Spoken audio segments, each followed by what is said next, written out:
सामान्य अध्ययन MCQS हिंदी पाठ 46। पहला प्रश्न। कुछ कारणोंवश यदि तितलियों की जाति स्पीशीज की संख्या में बड़ी गिरावट होती है तो इसके संभावित परिणाम क्या हो सकते हैं? कुछ पौधों के परागण पर प्रतिकूल प्रभाव पड़ सकता है।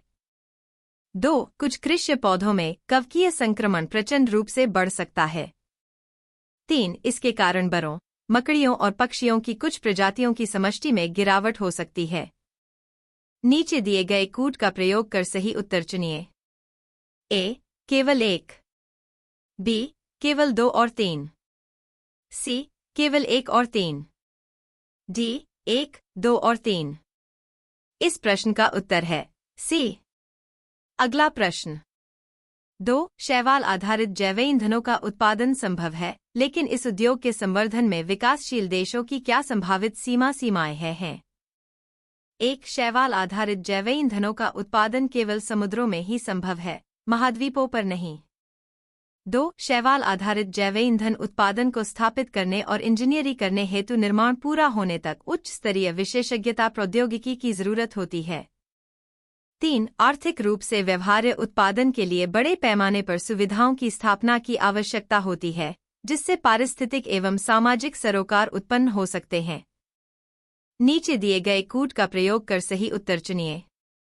A. केवल 1 और 2, B. केवल 2 और 3, C. केवल 3, D. 1, 2 और 3। इस प्रश्न का उत्तर है B। अगला प्रश्न।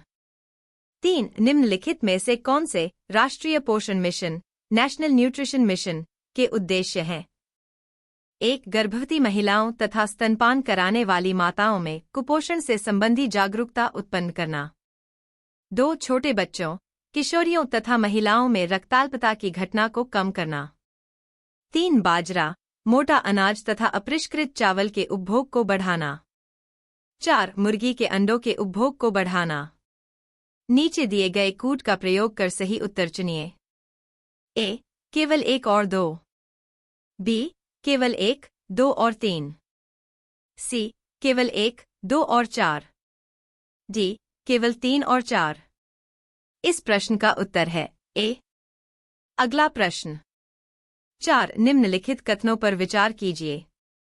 1. फैक्ट्री एक्ट 1881 औद्योगिक कामगारों की मजदूरी नियत करने के लिए और कामगारों को मजदूर संघ बनाने देने की दृष्टि से पारित किया गया था। 2. NM लोखंडे ब्रिटिश भारत में मजदूर आंदोलन संगठित करने में अग्रगामी थे। उपर्युक्त कथनों में से कौन सा से सही है? A. केवल 1, B. केवल 2, C. 1 और 2 दोनों, D. न तो 1 नहीं 2। इस प्रश्न का उत्तर है B। अगला प्रश्न।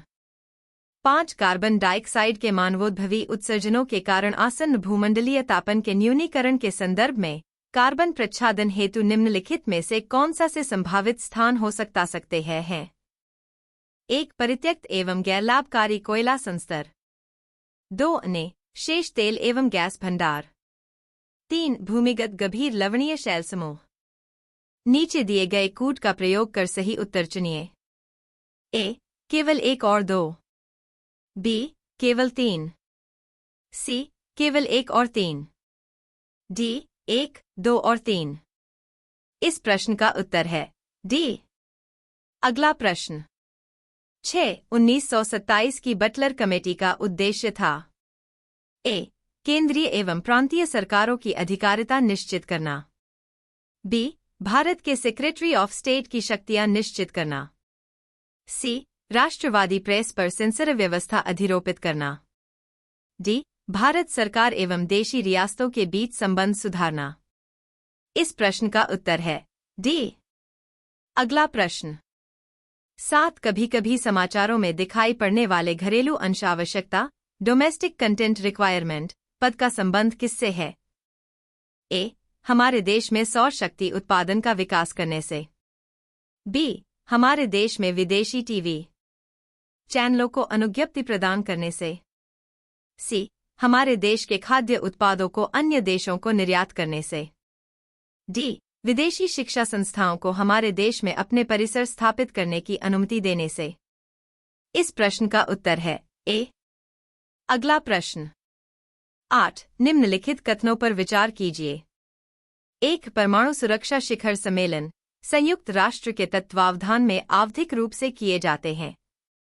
2, विखंडनीय सामग्रियों पर अंतर्राष्ट्रीय पैनल अंतर्राष्ट्रीय परमाणु ऊर्जा अभिकरण का एक अंग है। उपर्युक्त कथनों में से कौन सा से सही है? ए, केवल 1, बी, केवल 2, सी, 1 और 2 दोनों, डी, न तो 1 नहीं 2। इस प्रश्न का उत्तर है डी। अगला प्रश्न 9, निम्नलिखित में से कौन राष्ट्रीय पेंशन प्रणाली एनपीएस में सम्मिलित हो सकता है? ए, केवल निवासी भारतीय नागरिक, बी, केवल 21 से 55 तक की आयु के व्यक्ति, सी, राज्य सरकारों के सभी कर्मचारी जो संबंधित राज्य सरकारों द्वारा अधिसूचना किए जाने की तारीख के पश्चात सेवा में आए हैं, डी, सशस्त्र बलों समेत केंद्र सरकार के सभी कर्मचारी जो 1 अप्रैल 2004 को या उसके बाद सेवाओं में आए हैं। इस प्रश्न का उत्तर है सी। अगला प्रश्न 10, तीस्ता नदी के संदर्भ में निम्नलिखित कथनों पर विचार कीजिए। 1, तीस्ता नदी का उद्गम वही है जो ब्रह्मपुत्र का है, लेकिन यह सिक्किम से होकर बहती है। 2, रंगीत नदी की उत्पत्ति सिक्किम में होती है और यह तीस्ता नदी की एक सहायक नदी है। 3, तीस्ता नदी भारत एवं बांग्लादेश की सीमा पर बंगाल की खाड़ी में जा मिलती है। उपर्युक्त कथनों में से कौन सा से सही है? ए, केवल 1 और 3, बी, केवल 2, सी, केवल 2 और 3, डी, 1, 2 और 3। इस प्रश्न का उत्तर है बी।